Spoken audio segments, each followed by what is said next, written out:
Hello friends, welcome to ನಂದ ಸವಿರುಚಿ. ಇವತ್ತು ನಾನು simple ಆಗಿ ಒಂದು ಬ್ರೇಕ್ಫಾಸ್ಟ್ ರೆಸಿಪಿ ಮಾಡ್ತಾ ಇದ್ದೀನಿ. ಅದೇ ರವೆ ಇಡ್ಲಿ. ನೀವೇನಾದರೂ ಹೊರಗಡೆ ಹೋಗಿ ಕೆಲಸ ಮಾಡೋರಾಗಿದ್ದರೆ ಅಥವಾ ನಿಮಗೆ ಓವರ್ನೈಟ್ ಅಕ್ಕಿ ನೆನೆಸಿ ಅದನ್ನು ರುಬ್ಬಿ ಮತ್ತೆ ಓವರ್ನೈಟ್ ಹಿಟ್ಟನ್ನು ರೆಡಿ ಮಾಡೋದು ಬೇಡ ಅಂತಂದರೆ ಈ ರೀತಿ ಒಂದ್ಸಲ ರವೆ ಇಡ್ಲಿ ಟ್ರೈ ಮಾಡಿ. ಇದು ಸೇಮ್ ಅಕ್ಕಿ ಹಿಟ್ಟಿನ ಇಡ್ಲಿ ಥರನೇ ತುಂಬ ಸಾಫ್ಟಾಗಿರುತ್ತೆ ಮತ್ತು ಇದನ್ನು ಇನ್ಸ್ಟಂಟಾಗಿ ಕಡಿಮೆ ಸಮಯದಲ್ಲಿ ಮಾಡ್ಬೋದು. ನೀವು ಒಂದ್ಸಲ ಟ್ರೈ ಮಾಡಿ. ಬನ್ನಿ ಇದನ್ನು ಮಾಡೋದಕ್ಕೆ ಏನೇನು ಇಂಗ್ರೀಡಿಯೆಂಟ್ಸ್ ಬೇಕು ನೋಡೋಣ. ಮೊದಲಿಗೆ 1 ಕಪ್ ಸಣ್ಣ ರವೆ ತೊಗೊಂಡಿದ್ದೀನಿ, ಉಪ್ಪಿಟ್ಟು ರವೆ ತೊಗೊಂಡಿದ್ದೀನಿ. 1 ಕಪ್ ಮೊಸರು ತೊಗೊಂಡಿದ್ದೀನಿ. ಆಮೇಲೆ ಒಂದು ಅರ್ಧ ಟೇಬಲ್ ಸ್ಪೂನ್ ಅಡಿಗೆ ಸೋಡಾ ತೊಗೊಂಡಿದ್ದೀನಿ. ಆಮೇಲೆ ರುಚಿಗೆ ತಕ್ಕಷ್ಟು ಉಪ್ಪು ತೊಗೊಂಡಿದ್ದೀನಿ ಮತ್ತು 1 ಟೇಬಲ್ ಸ್ಪೂನ್ ಅಡಿಗೆ ಎಣ್ಣೆ ಮತ್ತು ಒಂದು ಅರ್ಧ ಕಪ್ ನೀರು ತೊಗೊಂಡಿದ್ದೀನಿ. ಬನ್ನಿಗೆ ಅದನ್ನು ಹೇಗೆ ಮಾಡೋದು ನೋಡೋಣ. ಮೊದಲಿಗೆ ಒಂದು ಪಾತ್ರೆಯಲ್ಲಿ 1 ಕಪ್ ರವೆ ಹಾಕ್ಕೊಳ್ತಿದ್ದೀನಿ. ಅದಕ್ಕೆ 1 ಕಪ್ ಮೊಸರು ಹಾಕ್ಕೊಳ್ತಿದ್ದೀನಿ. ಇದು ಎರಡು ಚೆನ್ನಾಗಿ ಮಿಕ್ಸ್ ಮಾಡ್ತಾ ಇದ್ದೀನಿ. ಕಂಪ್ಲೀಟಾಗಿ ಮಿಕ್ಸ್ ಮಾಡ್ಕೋಬೇಕು. ಆಮೇಲೆ ಇದಕ್ಕೆ ಸ್ವಲ್ಪ ನೀರು ಹಾಕ್ಕೊಳ್ತಿದ್ದೀನಿ. ಇದು ನೀರು ಹಾಕಿದ್ಮೇಲೆ ಗಂಟು ಇರದೇ ಇರೋ ಥರ ಚೆನ್ನಾಗಿ ಮಿಕ್ಸ್ ಮಾಡಿಕೊಂಡು ಅದನ್ನು ಒಂದು 15 ನಿಮಿಷಗಳ ಕಾಲ ನೆನೆಯೋಕೆ ಬಿಡ್ತಾ ಇದ್ದೀನಿ.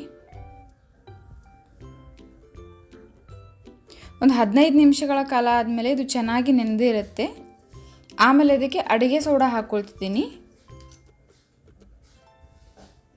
ಆಮೇಲೆ ರುಚಿಗೆ ತಕ್ಕಷ್ಟು ಉಪ್ಪು ಹಾಕ್ಕೊಳ್ತಿದ್ದೀನಿ. ಆಮೇಲೆ ಅದನ್ನು ಮಿಕ್ಸ್ ಮಾಡ್ತಾ ಇದ್ದೀನಿ.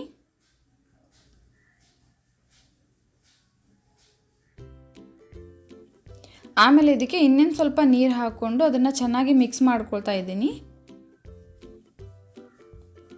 ಇದು ಇಡ್ಲಿ ಕನ್ಸಿಸ್ಟೆನ್ಸಿಗೆ ಬರಬೇಕು, ಯಾವುದೇ ರೀತಿ ಗಂಟೆಲ್ಲ ಇರಬಾರ್ದು. ಸ್ವಲ್ಪನೇ ನೀರು ಹಾಕ್ಕೊಂಡು ಮಿಕ್ಸ್ ಮಾಡ್ಕೊಳ್ತಾ ಇದ್ದೀನಿ. ಇದು ಒಂದು ಅರ್ಧ ಕಪ್ಪಿಂದ ಒಂದು 3/4 ಕಪ್ ಆಗೋಷ್ಟು ನೀರು ತಗೋಬೇಕು. ಆಮೇಲೆ ಇಡ್ಲಿ ಪಾತ್ರೆಗೆ ನಾನು ಸ್ವಲ್ಪ ಅಡುಗೆ ಎಣ್ಣೆ ಹಚ್ಕೊಳ್ತಿದ್ದೀನಿ.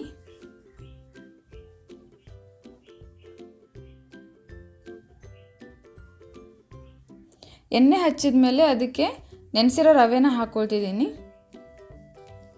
ಇದನ್ನು ನಾನಿಲ್ಲಿ ಸ್ವಲ್ಪನೇ ಹಾಕ್ಕೊಳ್ತಿದ್ದೀನಿ. ಇದು ಉಬ್ಬಿ ಬರುತ್ತೆ, ಅದಕ್ಕೆ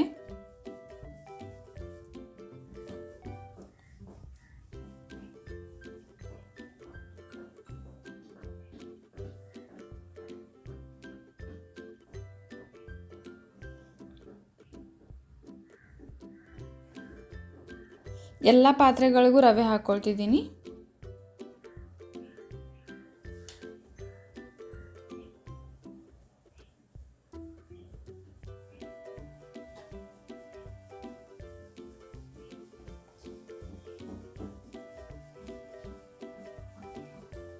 ಆಮೇಲೆ ಇಲ್ಲಿ ಇಡ್ಲಿ ಪಾತ್ರೆಗೆ 2 ಗ್ಲಾಸ್ ನೀರು ಹಾಕ್ಕೊಳ್ತಿದ್ದೀನಿ. ಆಮೇಲೆ ಒಂದು ನಿಂಬೆ ಹಣ್ಣಿನ ಸ್ಲೈಸ್ ಹಾಕ್ಕೊಳ್ತಿದ್ದೀನಿ. ಅದು ನೀರು ಕುದಿಯೋಕೆ ಬಿಡ್ತಾ ಇದ್ದೀನಿ. ನೀರು ಕುದ್ದ ಮೇಲೆ ಇಡ್ಲಿ ರವೆ ಹಾಕಿರೋ ಪಾತ್ರೆನ ಇಟ್ಕೊಳ್ತಿದ್ದೀನಿ.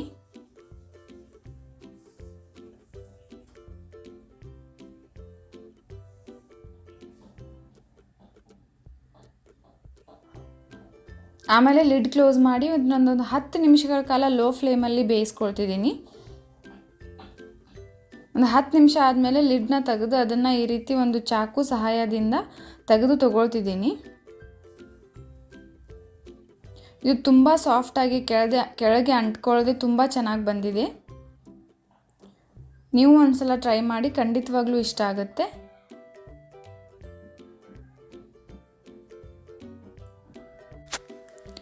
ನೀವು ಇನ್ನೂ ನಮ್ಮ ಚಾನಲ್ನ ಸಬ್ಸ್ಕ್ರೈಬ್ ಮಾಡಿಲ್ಲ ಅಂತಂದರೆ ಪ್ಲೀಸ್ ಈಗಲೇ ಹೋಗಿ ಸಬ್ಸ್ಕ್ರೈಬ್ ಮಾಡಿ. ಮತ್ತು ಇದೇ ರೀತಿ ನಾನು ಹಾಕೋ ಎಲ್ಲ ವೀಡಿಯೋ ನೋಟಿಫಿಕೇಷನ್ಗೆ ಪಕ್ಕದಲ್ಲಿರೋ ಬೆಲ್ ಐಕಾನ್ನ ಕ್ಲಿಕ್ ಮಾಡಿ. ಮತ್ತು ಈ ವಿಡಿಯೋ ನಿಮಗೆ ಇಷ್ಟ ಆಗಿದರೆ ಪ್ಲೀಸ್ ಲೈಕ್ ಮಾಡಿ, ಶೇರ್ ಮಾಡಿ, ಕಮೆಂಟ್ ಮಾಡಿ. ಮತ್ತು ಇದೇ ರೀತಿ ಟೇಸ್ಟಿ ರೆಸಿಪೀಸ್ಗೆ ನಮ್ಮ ಚಾನಲ್ನ ಸಬ್ಸ್ಕ್ರೈಬ್ ಮಾಡೋದನ್ನು ಮರಿಬೇಡಿ. Thank you.